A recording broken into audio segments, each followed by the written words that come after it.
वो कुर्सी आपकी है जिस पे कब्जा करके कोई और बैठा है, तो आपको वो कुर्सी छीननी होगी। क्योंकि भीख मांगने से तो भीख भी आसानी से नहीं मिलती, लेकिन जो छीनने का दम रखते हैं वो अपने आप अपना ले लेते हैं। मैं बोलने को बहुत कुछ है, मैं आता रहता हूँ बीच बीच में, आगे भी आता रहूंगा। इस लड़ाई को तेज करेंगे। हो सकता है ये जो अभी G20 चल रहा है, हो सकता है 3 दिन के लिए वो हमारे समाज को भी उठा के ले जाए, हमको भी उठा के ले जाए, लेकिन हमें रुकना नहीं है, इस लड़ाई को बढ़ाना है। और ये लड़ाई यहाँ तक ना रुके, दिल्ली यूनिवर्सिटी के इस कैंपस तक, इस लड़ाई को देश के कोने कोने में, गांव गांव तक ले जाकर। हमें बहुजन केवल बोलना नहीं है, 85 हम बोलते हैं, लेकिन 85 में तो होता क्या है, 70% धर्म के नाम पे जाके उस 15% के साथ खड़ा होकर उनको 85 बना देता है और अपने आप को 15 बना देता है। तो 15 तो हमें हमारे ही लोग बना रहे हैं, हमें उस 85 को 85 बनाना है।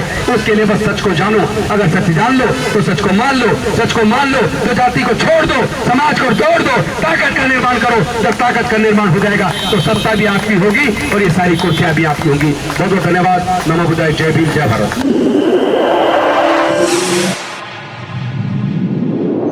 इस न्यूज चैनल पर जो भी वक्ता ने कहा वो उसकी अपनी राय है, जिसकी पुष्टि नेशन न्यूज इंडिया नहीं करता। धन्यवाद। साथियों, कोई भी बीमारी हो, अगर बीमारी का असल कारण ना पता हो तो शायद बीमारी का इलाज ठीक से नहीं हो सकता।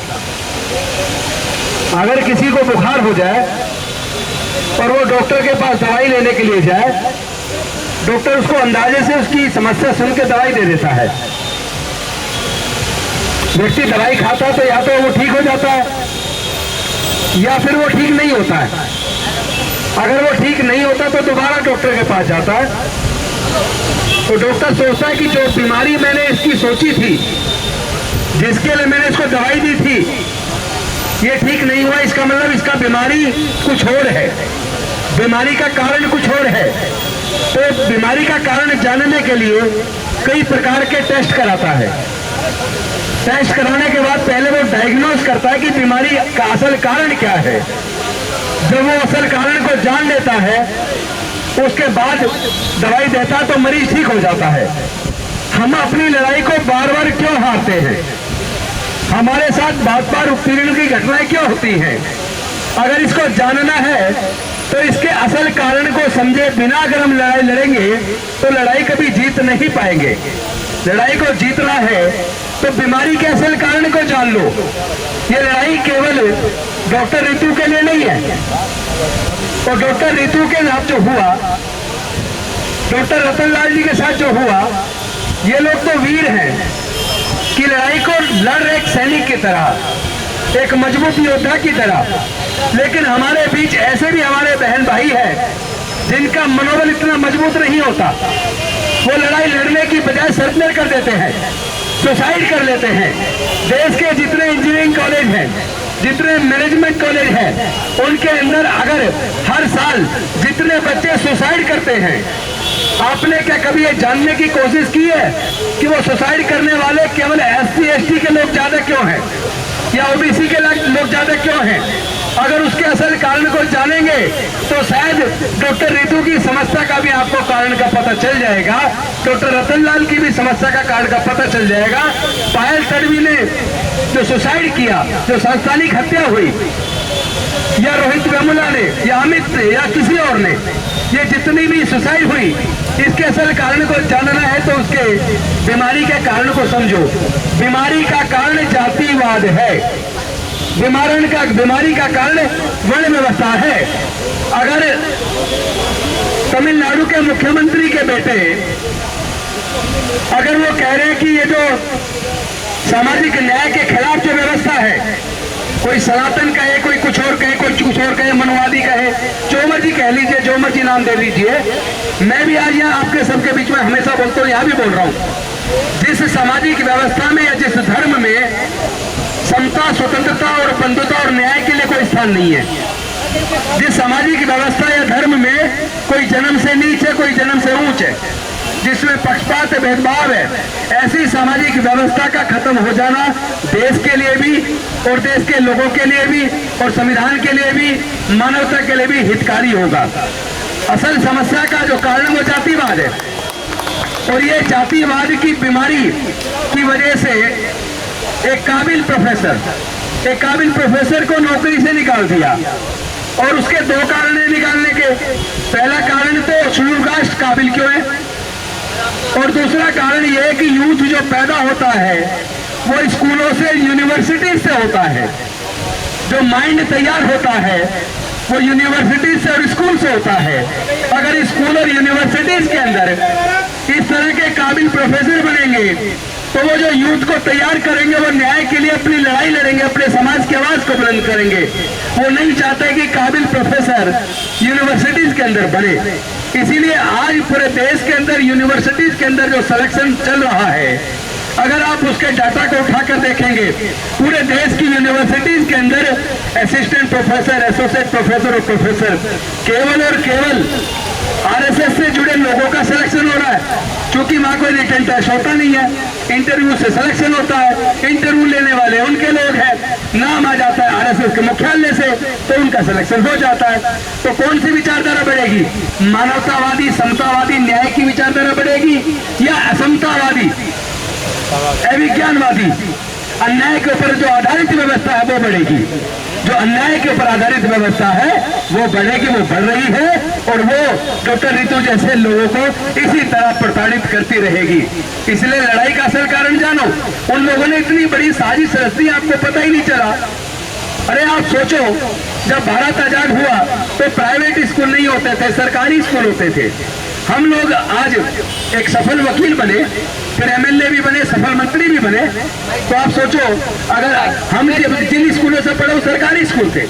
हमने इस बात का सर्वे करवाया, देश के अंदर जितने सीनियर जजेज हैं, सीनियर डॉक्टर्स हैं, सीनियर इंजीनियर्स हैं, सीनियर प्रोफेसर हैं, सीनियर साइंटिस्ट हैं, वो सरकारी स्कूलों से पढ़े या प्राइवेट से पढ़े?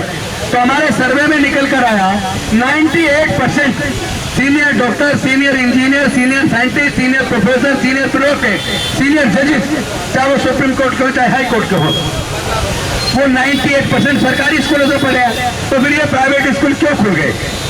क्योंकि उन्हें दर्द पैदा हो गया कि इन सरकारी स्कूलों में दलितों के बच्चे भी पढ़ रहे हैं, आदिवासियों के बच्चे भी पढ़ रहे हैं, पिछड़े वर्ग के भी बच्चे पढ़ रहे हैं, और पढ़ लिख कर इतने काबिल बन रहे हैं कि वो डॉक्टर रतनलाल जैसे भी बन रहे हैं, वो डॉक्टर रितु जैसे भी बन रहे हैं, वो जवाब देना सीख रहे हैं, आंखों में आंख मिला के बात करते हैं। उनको आंखों में आंख मिला के बात करना पसंद नहीं है, उनको सवाल पूछना पसंद नहीं है, वो आपकी जुबान को बंद करना चाहते हैं। क्योंकि जब एट्रोसिटी होती है तो एट्रोसिटी के खिलाफ हम लोग आवाज बुलंद करते हैं, और जो लोग कानून की जानकारी रखते हैं वो लोग एट्रोसिटी एक्ट के अंदर मुकदमा दर्ज करा के ऐसे लोग को जेल में डालने का इंतजाम भी करते हैं। लेकिन अब जेल में डालना भी आसान नहीं रहा, क्योंकि हर जगह वो व्यवस्था, वो मनवादी व्यवस्था के लोग तो कोर्ट के सुप्रीम कोर्ट पर पहुंच गए हैं। आप कोई भी रिकॉर्ड उठा के देख लो, और दिल्ली का क्या देता हूं मैं, आप दिल्ली का रिकॉर्ड उठा के देख लो, जितने भी SC ST prevention of atrocities act 1989 के तहत मुकदमे दर्ज हुए हैं, आप देख लेना, या तो पुलिस गिरफ्तार नहीं करती,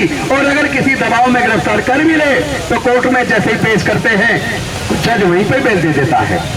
वहीं पे 90% से ज्यादा केस में कोर्ट में पेश करते ही बेल दे देता है, जेल नहीं जाता बंदा, उसको डर ही नहीं है। एट्रोसिटी एक्ट को डाइल्यूट किया गया, कोशिश की गई, वो तो 2 अक्टूबर 2018 को हमारे जांबाज सिपाहियों ने आंदोलन मजबूती से चलाया तो वो वापस हुआ। तो लड़ाई मजबूती से लड़ेंगे तो इनकी भी वापसी होगी, इनकी भी वापसी होगी। लेकिन इनकी वापसी होगी कब? इनकी वापसी तब होगी जब 2024 में इनकी वापसी कर दे, इनको वापस भेज दे, इनको सत्ता से नीचे उतार के इनके घर बिठा दे।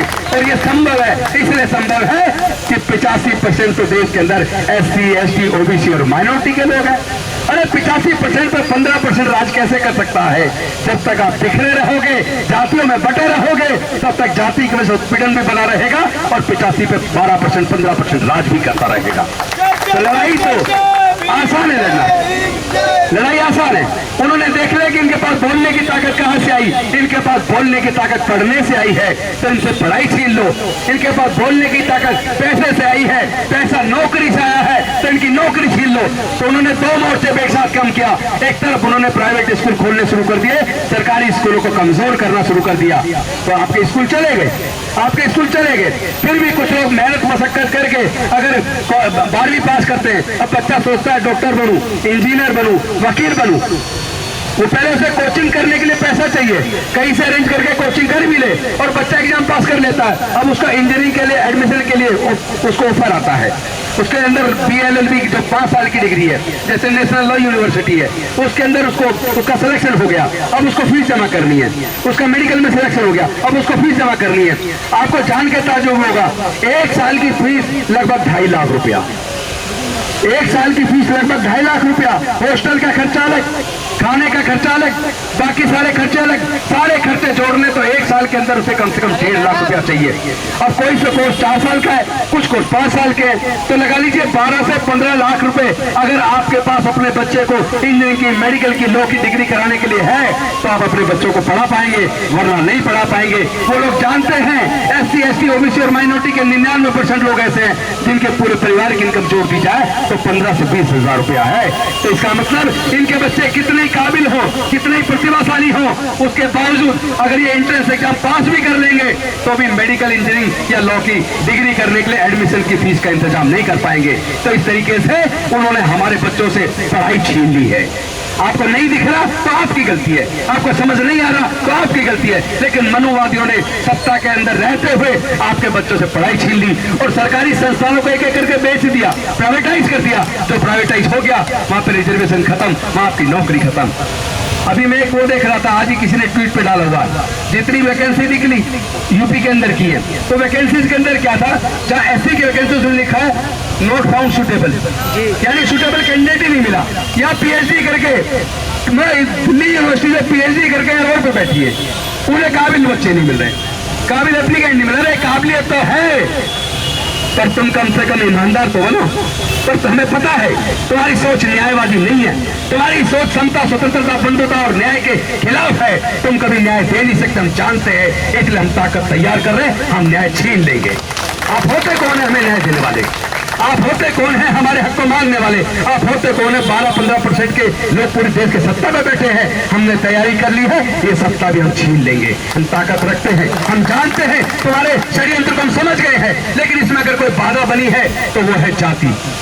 क्योंकि हम लोग जातियों को की वजह से प्रताड़ित है और हम ही लोग जाति को जिंदा रखते हैं। ये वाल्मीकि है, ये जाटव है, ये खटीक है, ये कोली है, ये लोहार है, ये कश्यप है, ये मल्ला है, ये फलाना है, ये डिकड़ा। अरे जाति बनाई जिसने, वो जाति की वजह से फायदे में है और जाति की वजह से हम नुकसान में है, तो फिर हम जाति को जिंदा क्यों रखें? अरे कम से कम आपने आपस में से जाति खत्म कर दो। कम से कम SC, ST, OBC के लोग ही अपने अंदर की जाति खत्म कर ले, OBC से भाग में करवा लेना। अभी उनमें थोड़ा सा असर धर्म का घुसा धीरे धीरे निकल रहा है, धीरे धीरे निकल रहा है, निकल जाएगा, उसके बाद सत्ता आपकी है। लेकिन कम से कम SC, ST के लोग तो जाति खत्म करें। हम लड़की की शादी करें, लड़के की करें तो अपनी जाति ढूंढ रहे हैं। अरे जब हम ही जाति को जिंदा रखेंगे तो जाति को खत्म कौन करेगा?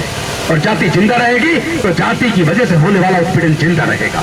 अगर उत्पीड़न से मुक्ति चाहते हो तो जाति छोड़ो, समाज छोड़ो।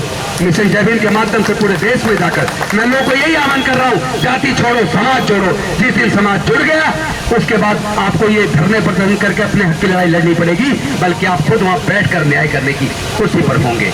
वो कुर्सी आपकी है, जिस पे कब्जा करके कोई और बैठा है तो आपको वो कुर्सी छीननी होगी। क्योंकि भीख मांगने से तो भीख भी आसानी से नहीं मिलती, लेकिन जो छीनने का दम रखते हैं वो अपने आप अपना हक ले लेते हैं। मैं बोलने को बहुत कुछ है, मैं आता रहता हूँ बीच बीच में, आगे भी आता रहूंगा। इस लड़ाई को तेज करेंगे। हो सकता है ये जो अभी G20 चल रहा है, तो हो सकता है 3 दिन के लिए वो हमारे समाज को भी उठा के ले जाए, हमको भी उठा के ले जाए, लेकिन हमें रुकना नहीं है, इस लड़ाई को बढ़ाना है। और ये लड़ाई यहाँ तक ना रुके, दिल्ली यूनिवर्सिटी के इस कैंपस तक। इस लड़ाई को देश के कोने कोने में, गांव गांव तक ले जाकर, हमें बहुजन केवल बोलना नहीं है। 85 हम बोलते हैं, लेकिन 85 में से होता क्या है, 70% धर्म के नाम पे जाके उस 15% के साथ खड़ा होकर उनको 85 बना देता है और अपने आप को 15 बना देता है। तो 15 तो हमें हमारे लोग बना रहे हैं, हमें उस 85 को 85 बनाना है। उसके लिए बस सच को जानो, अगर सच जान लो तो सच को मान लो, सच को मान लो तो जाति को छोड़ दो, समाज को तोड़ दो, ताकत का निर्माण करो। जब ताकत का निर्माण हो जाएगा तो सत्ता भी आपकी होगी और ये सारी कुर्सियां भी आपकी होंगी। बहुत बहुत धन्यवाद। नमो बुद्धाय। जय भीम, जय भारत।